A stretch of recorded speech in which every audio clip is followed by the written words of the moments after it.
America, Barack Obama.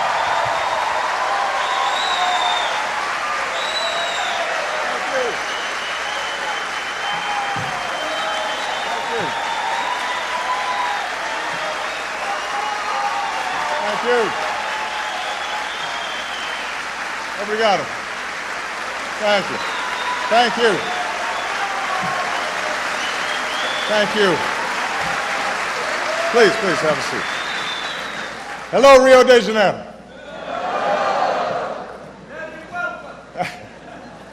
Alô, cidade maravilhosa.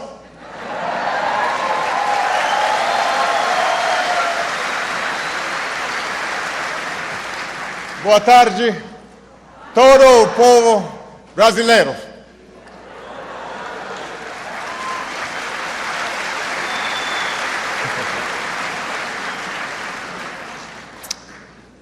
Since the moment we arrived, the people of this nation have graciously shown my family the warmth and generosity of the Brazilian spirit. Obrigado. Thank you.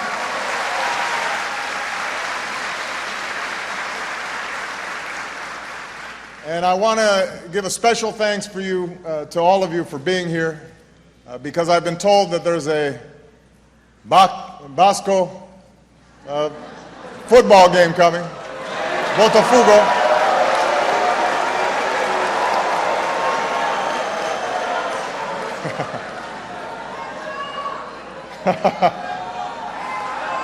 So I know that Botafogo.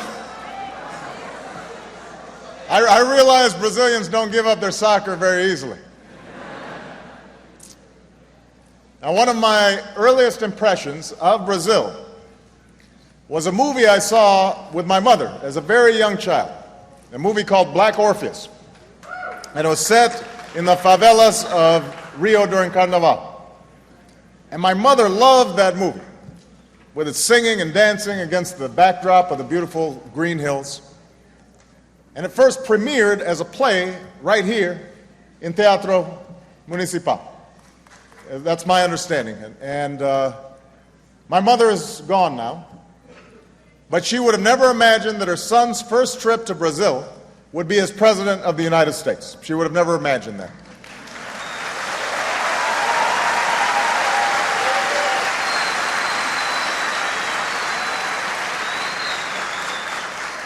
And I never imagined that this country would be even more beautiful than it was in the movie. You are, as Zorze Benzor sang, a tropical country blessed by God and beautiful by nature.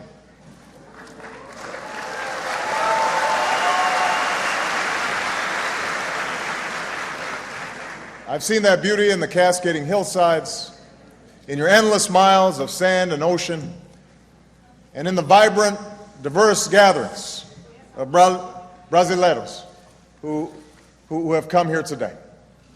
And we have a wonderfully mixed group. We have Cariocas and Paulistas, Baianas, Mineros,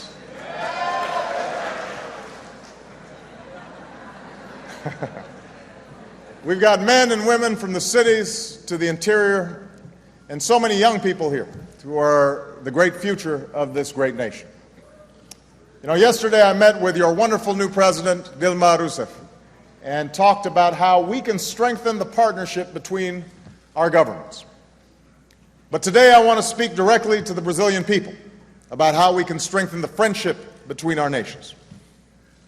I've come here to share some ideas because I want to speak of the values that we share, the hopes that we have in common, and the difference that we can make together.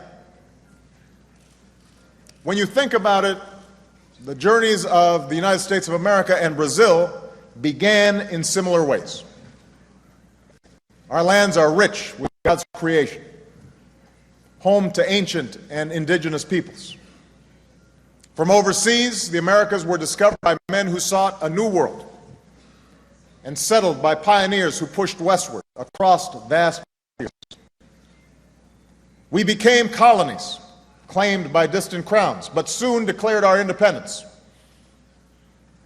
We then welcomed waves of immigrants to our shores, and eventually, after a long struggle, we cleansed the stain of slavery from our land. The United States was the first nation to recognize Brazil's independence and set up a diplomatic outpost in this country. The first head of state to visit the United States was the leader of Brazil, Dom Pedro II. In the Second World War, our brave men and women fought side by side for freedom. And after the war, both of our nations struggled to achieve the full blessings of liberty. On the streets of the United States, men and women marched and bled, and some died, so that every citizen could enjoy the same freedoms and opportunities, no matter what you look like, no matter where you came from. In Brazil, you fought against 2 decades of dictatorships for the same right to be heard, the right to be free from fear, free from want. And yet, for years, democracy and development were slow to take hold, and millions suffered as a result. But I come here today because those days have passed. Brazil today is a flourishing democracy, a place where people are free to speak their mind and choose their leaders, where a poor kid from Pernambuco can rise from the floors of a copper factory to the highest office in Brazil. And over the last decade, the progress made by the Brazilian people has inspired the world. More than half of this nation is now considered middle class. Millions have been lifted from poverty. For the first time, hope is returning to places where fear had long prevailed. I saw this today when I visited Cidade de Deus, the city of God.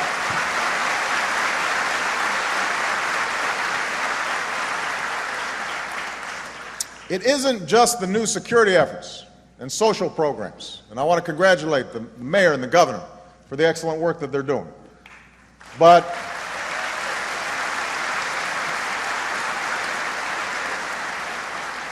it's also a change in attitudes. As one young resident said, people have to look at favelas not with pity, but as a source of presidents and lawyers and doctors, artists, and people with solutions.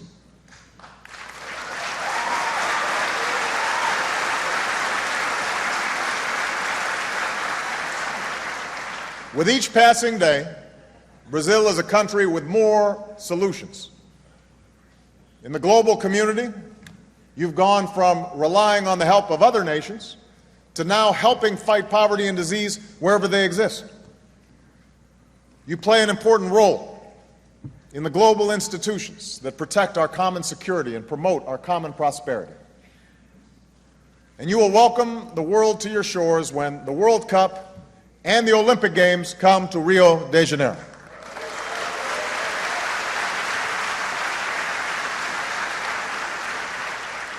Now, you may be aware that this city was not my first choice for the Summer Olympics.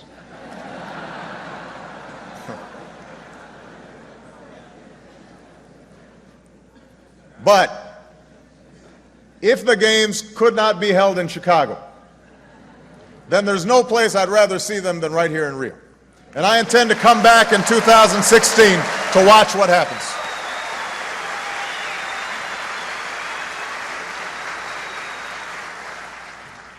For so long, Brazil was a nation brimming with potential but held back by politics, both at home and abroad.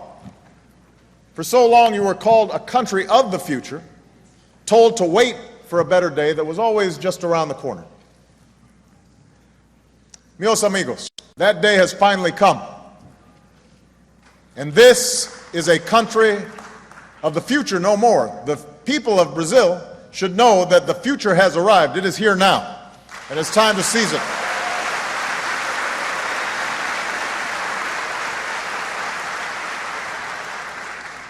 Now, our countries have not always agreed on everything. And just like many nations, we're going to have our differences of opinion going forward. But I'm here to tell you that the American people don't just recognize Brazil's success, we root for Brazil's success. As you confront the many challenges you still face at home as well as abroad, let us stand together. Not as senior and junior partners, but as equal partners. Join in a spirit of mutual interest and mutual respect, committed to the progress that I know that we can make together. I'm confident we can do it. Together we can advance our common prosperity. As two of the world's largest economies, we worked side by side during the financial crisis to restore growth and confidence. And to keep our economies growing, we know what's necessary in both of our nations. We need a skilled, educated workforce, which is why American and Brazilian companies have pledged to help increase student exchanges between our nations. We need a commitment to innovation and technology, which is why we've agreed to expand cooperation between our scientists, researchers, and engineers. We need world-class infrastructure, which is why American companies want to help you build and prepare this city for an Olympic success. In a global economy, the United States and Brazil should expand trade, expand investment, so that we create new jobs and new opportunities in both of our nations. And that's why we're working to break down barriers to doing business. That's why we're building closer relationships between our workers and our entrepreneurs. Together, we can also promote energy security and protect our beautiful planet. As two nations that are committed to greener economies, we know that the ultimate solution to our energy challenges lies in clean and renewable power. And that's why half the vehicles in this country can run on biofuels. And most of your electricity comes from hydropower. That's also why in the United States we've jump-started a new clean energy industry. And that's why the United States and Brazil are creating new energy partnerships to share technologies, create new jobs, and leave our children a world that is cleaner and safer than we found it.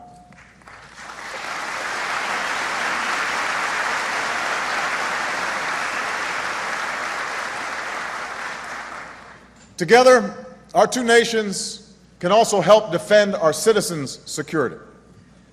We're working together to stop narco-trafficking that has destroyed too many lives in this hemisphere. The goal of a world without nuclear weapons. We're working together to enhance nuclear security across our hemisphere. From Africa to Haiti, we are working side by side to combat the hunger, disease, and corruption that can rot a society and rob human beings of dignity and opportunity.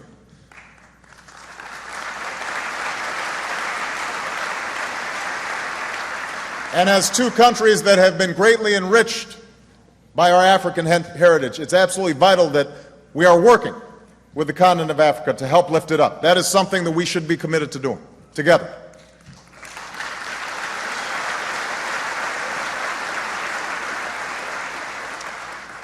Today, we're both also delivering assistance and support to the Japanese people at their greatest hour of need. The ties that bind our nations to Japan are strong. In Brazil, you are home to the largest Japanese population outside of Japan. In the United States, we forged an alliance of more than 60 years.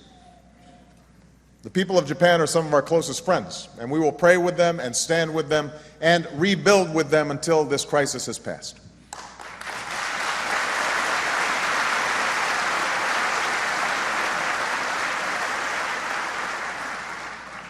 In these and other efforts to promote peace and prosperity throughout the world, the United States and Brazil are partners, not just because we share history, not just because we're in the same hemisphere, not just because we share ties of commerce and culture, but also because we share certain enduring values and ideals. We both believe in the power and promise of democracy.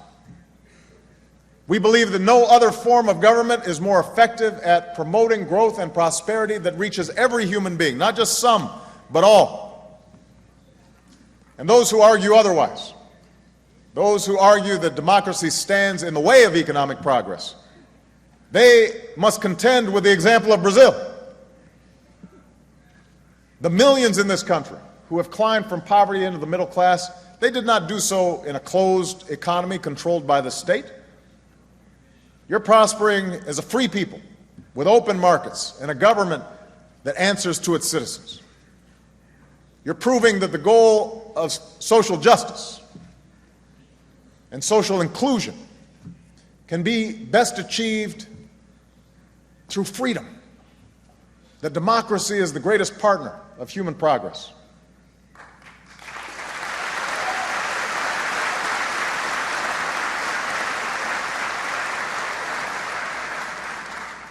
We also believe that in nations as big and diverse as ours, shaped by generations of immigrants from every race and faith and background, democracy offers the best hope that every citizen is treated with dignity and respect, and that we can resolve our differences peacefully, that we find strength in our diversity. We know that experience in the United States. We know how important it is to be able to work together, even when we often disagree. Now, I understand that our chosen form of government can be slow and messy. We understand that democracy must be constantly strengthened and perfected over time. We know that different nations take different paths to realize the promise of democracy. And we understand that no one nation should impose its will on another. But we also know that there are certain aspirations shared by every human being. We all seek to be free. We all seek to be heard. We all yearn to live without fear or discrimination.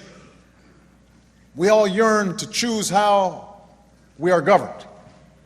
And we all want to shape our own destiny. These are not American ideals or Brazilian ideals. These are not Western ideals. These are universal rights, and we must support them everywhere.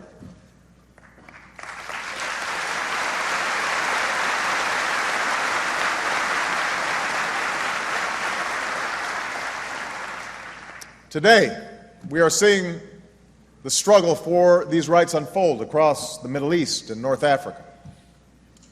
We've seen a revolution born out of a yearning for basic human dignity in Tunisia. We've seen peaceful protesters pour into Tahrir Square, men and women, young and old, Christian and Muslim.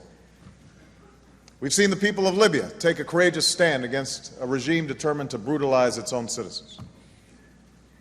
Across the region, we've seen young people rise up, a new generation demanding the right to determine their own future.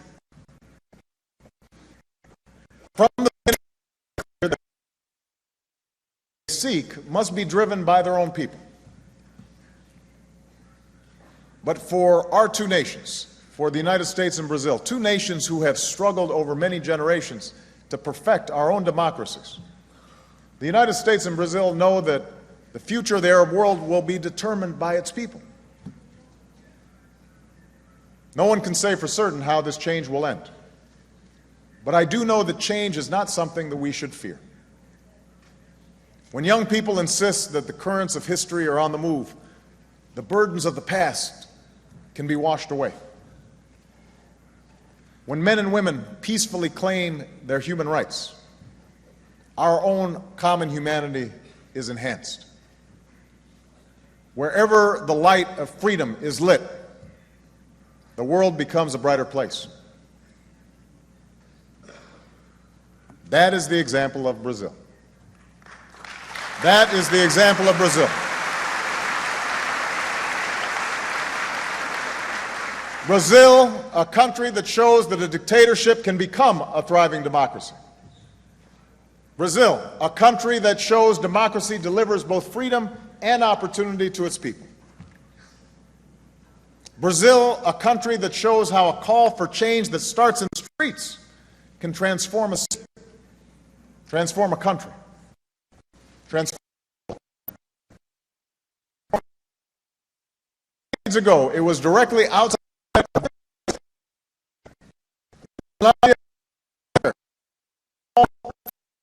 was heard in Brazil. Artists and political leaders of all stripes would gather down with dictatorship. The people in power.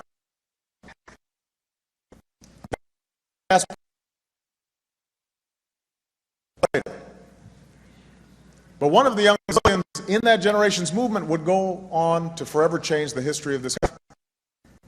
A child of an immigrant. Participation in the movement led to her arrest and her imprisonment.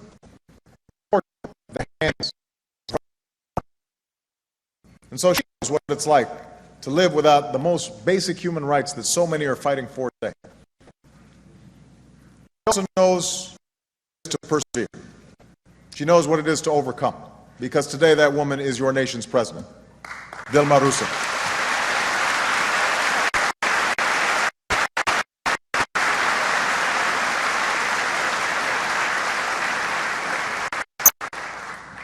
Our two nations face many challenges.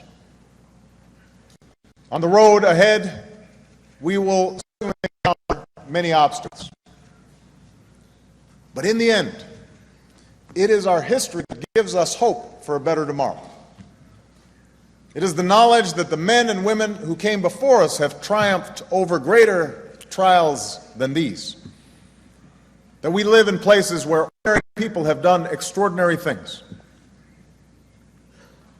It's that sense of possibility, that sense of optimism that first drew pioneers to this new world. It's what binds our nations together as partners in this new century. It's why we believe, in the words of Paulo Coelho, one of your most famous writers, with the strength of our love and our will, we can change our destiny, as well as the destiny of many others. Muito obrigado. Thank you.